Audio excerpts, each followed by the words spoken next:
एक युवा शिष्य अपने गुरु के साथ पहाड़ों में साधना कर रहा था, लेकिन मन के उमड़ते घुमड़ते विचारों ने उसे कभी शांति का अनुभव नहीं होने दिया। हर रोज ध्यान करते समय उसके मन में विचारों का बवंडर उठता और वह बेचैन हो जाता।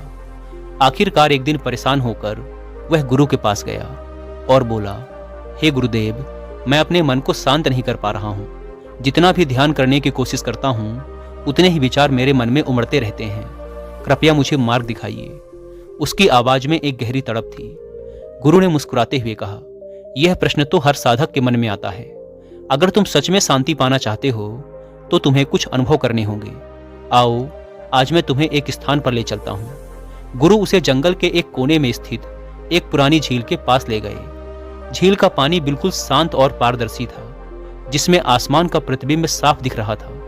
गुरु ने कहा, एक पत्थर उठाओ और झील के बीचों बीच फेंक दो। शिष्य ने झील में एक बड़ा पत्थर फेंक दिया। पानी में हलचल मच गई, लहरें उठने लगी और झील का साफ पानी धुंधला हो गया। गुरु ने पूछा, अब क्या तुम झील के तल को देख पा रहे हो? शिष्य ने सिर हिलाया, नहीं गुरुदेव, पानी अब बहुत अशांत है।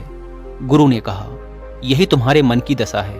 विचार तुम्हारे मन में पत्थर की तरह गिरते हैं और उसे अशांत कर देते हैं। शांति पाने का तरीका यह नहीं है कि तुम इन विचारों से लड़ो या उन्हें रोकने की कोशिश करो, बस इनका साक्षी बनो। समय के साथ जैसे यह झील शांत हो जाएगी वैसे ही तुम्हारा मन भी होगा। शिष्य ने झील को ध्यान से देखा। जैसे जैसे समय बीता, पानी की लहरें धीरे धीरे शांत होने लगी और फिर से झील के तल में पड़े पत्थर और मिट्टी साफ दिखाई देने लगे। गुरु ने कहा, अब देखो, बिना किसी प्रयास के झील फिर से शांत हो गई। इसी तरह जब तुम विचारों के साथ बहने से इनकार करोगे और उन्हें केवल देखोगे तो तुम्हारा मन भी शांत हो जाएगा। शिष्य ने इस उपदेश को आत्मसात किया, लेकिन मन की हलचल शांत करना इतना आसान नहीं था। वापस आश्रम लौटने के बाद उसने ध्यान में बैठकर गुरु की बातों को ध्यान में रखते हुए अभ्यास करना शुरू किया। हर सुबह शिष्य ध्यान करता, लेकिन पहले की तरह विचार उसके मन में आकर उसे भटका देते। वह अक्सर सोचता, मैं इन विचारों को रोक क्यों नहीं पा रहा? क्या मैं सही साधना कर रहा हूँ? लेकिन फिर उसे गुरु की बात याद आई, विचारों से लड़ाई नहीं करनी है, उन्हें देखना है। शिष्य ने धीरे धीरे अपनी साधना का तरीका बदल दिया। अब वह विचारों को रोकने के बजाय उन्हें आने जाने देता, बस उनका साक्षी बनता। उसने देखा कि जितना वह विचारों से दूर रहकर उन्हें देखता था, वे उतने ही कमजोर हो जाते थे। एक दिन ध्यान करते हुए उसने महसूस किया कि विचार आने के बावजूद वह उनसे प्रभावित नहीं हो रहा था। वे बस बादलों की तरह आकर चले जा रहे थे और उसके भीतर का आकाश स्थिर और शांत था। गुरु ने उसे एक और तकनीक सिखाई। जब भी कोई विचार आए, उसे पकड़ने की बजाय अपने श्वास पर ध्यान केंद्रित करो। श्वास जीवन का आधार है, यह तुम्हें वर्तमान में लेकर आता है। विचारों को पहचानो, लेकिन उनसे जुड़ो नहीं। इस सुझाव के बाद शिष्य ने हर बार जब भी कोई विचार आता, उसे बिना किसी प्रतिक्रिया के स्वीकार किया और अपनी सांसों पर ध्यान केंद्रित करने लगा। धीरे धीरे उसे महसूस हुआ कि उसके मन की गतिविधियां कम हो रही हैं। उसके भीतर की हलचल शांत होने लगी थी। अब शिष्य ने अपने मन के स्वभाव को और गहराई से समझना शुरू किया। उसे अनुभव हुआ कि विचारों का आना स्वाभाविक है, लेकिन जब तक हम उनसे चिपकते नहीं, वे खुद ही चले जाते हैं। विचारों को पकड़ने की प्रक्रिया ही हमारे मन को अशांत करती है। जब विचारों को केवल देखा जाता है तो वे निरर्थक हो जाते हैं और मन अपने स्वाभाविक शांति की ओर लौट जाता है। शिष्य की साधना धीरे धीरे गहरी होती चली गई। अब वह ध्यान के दौरान अधिक समय तक शांत रह सकता था और जब विचार आते भी थे तो वे उसे विचलित नहीं कर पाते थे। एक दिन गुरु ने उससे पूछा, अब तुम्हें कैसा अनुभव हो रहा है? शिष्य ने कहा, हे गुरुदेव, मैं पहले से बहुत शांत हूँ, लेकिन अब भी कभी कभी विचार आते हैं। गुरु ने कहा, यह अच्छा संकेत है। विचार आना बुरा नहीं है, विचारों से जुड़ना बुरा है। अब तुम उस बिंदु पर हो जहां तुम विचारों को देख सकते हो और उन्हें जाने दे सकते हो। यही साक्षी भाव है। गुरु ने आगे समझाया, जब तुम्हारा मन शांत होता है तो यह दर्पण की तरह साफ हो जाता है।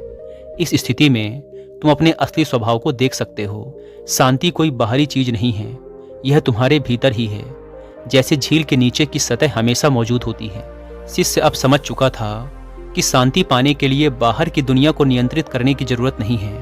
असली शांति भीतर की यात्रा में है। उसने कई महीने ध्यान की गहरी साधना की और फिर एक दिन ऐसा आया जब उसने पूर्ण शांति का अनुभव किया। उस दिन जब शिष्य ध्यान में बैठा, उसके मन में विचार तो आए, पर वह उनसे बिल्कुल भी विचलित नहीं हुआ। ऐसा लग रहा था जैसे विचार पारदर्शी हो गए हों। वे आकर चले जाते थे और उनके पीछे केवल शून्यता और शांति रह जाती थी। उसने अनुभव किया कि शांति कोई लक्ष्य नहीं, बल्कि उसकी स्वाभाविक अवस्था है।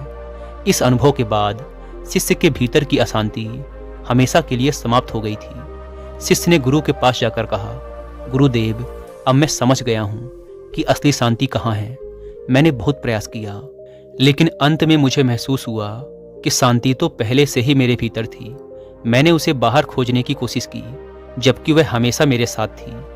गुरु ने मुस्कुराते हुए कहा, सही कहा तुमने, शांति हमारे स्वभाव में ही है। इसे खोजने की आवश्यकता नहीं है, बस इसे पहचानने की जरूरत है। तुमने इस सत्य को अनुभव कर लिया है, अब यह तुम्हारे जीवन का हिस्सा बन जाएगा। शिष्य ने गुरु को प्रणाम किया और अपने साधना पथ पर आगे बढ़ता गया। अब वह जीवन की हर स्थिति में, चाहे कितनी भी हलचल क्यों ना हो, अपनी आंतरिक शांति को बनाए रखता था। उसके मन का दर्पण अब पूरी तरह से साफ था और उसमें केवल शांति और स्थिरता का प्रतिबिंब था। यह कहानी इस बात को स्पष्ट करती है कि शांति बाहरी परिस्थितियों से नहीं आती, बल्कि यह एक आंतरिक अनुभव है। जब हम अपने विचारों को साक्षी भाव से देखते हैं और उनसे जुड़ते नहीं, तब हमारे भीतर की शांति स्वतः प्रकट हो जाती है। यही शांति जीवन की सच्ची समझ का आधार है और यही साधना का अंतिम उद्देश्य भी है।